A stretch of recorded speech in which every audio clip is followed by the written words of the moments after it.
towards evening there will be light. And in that day living water shall come forth out of Jerusalem, half of it toward the eastern sea, and half toward the western sea. So it will be in both summer and spring. And the Lord shall be king of all the earth.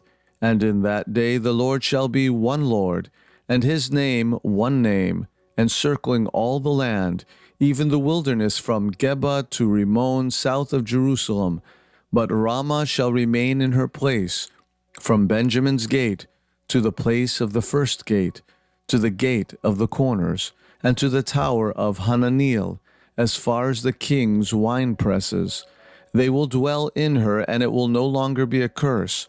Jerusalem shall dwell securely. And this will be the downfall with which the Lord will strike all the nations. As many as made war against Jerusalem, their flesh will be eaten away as they stand upon their feet, and their eyes shall pour out of their sockets, and their tongue shall melt away in their mouth.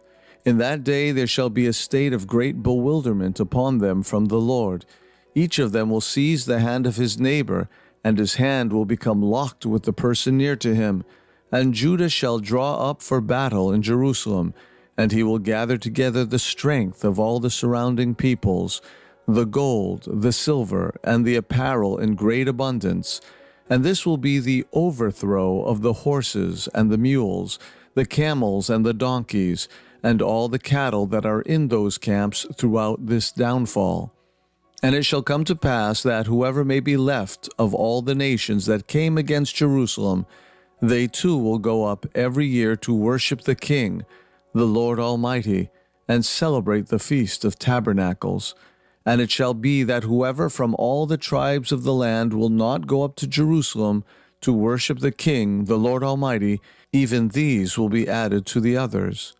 And if the nation of Egypt shall not go up nor attend, upon these will come the downfall which the Lord will strike on all the nations, as many as do not come up to celebrate the Feast of Tabernacles.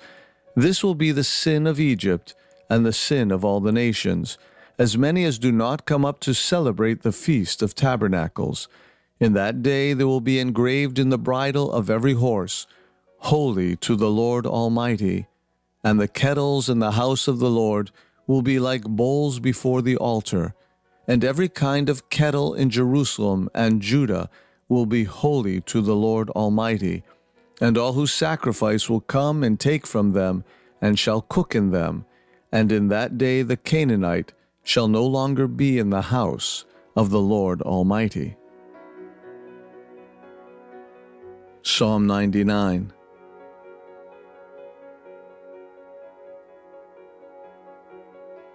Shout aloud to the Lord, all the earth. Serve the Lord with gladness. Come before him with great joy. Know this, the Lord, he is God. He made us, and not we ourselves. We are his people and the sheep of his pasture.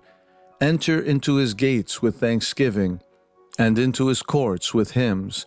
Give thanks to him, praise his name. For the Lord is good, his mercy is everlasting, and his truth is from generation to generation. Psalm 100. O Lord, I will sing to you of mercy and judgment. I will sing and understand in a blameless way. When will you come to me? I walked in the innocence of my heart in the midst of my house. I have not set any lawless thing before my eyes. I hated those who commit transgressions. A crooked heart shall not cleave to me. As for the evil man who turned away from me, I did not know him. He who secretly slanders his neighbor, this one I chased away. The one with an arrogant eye and insatiable heart, with this one I did not eat. My eyes were on the faithful of the earth, so they might dwell with me.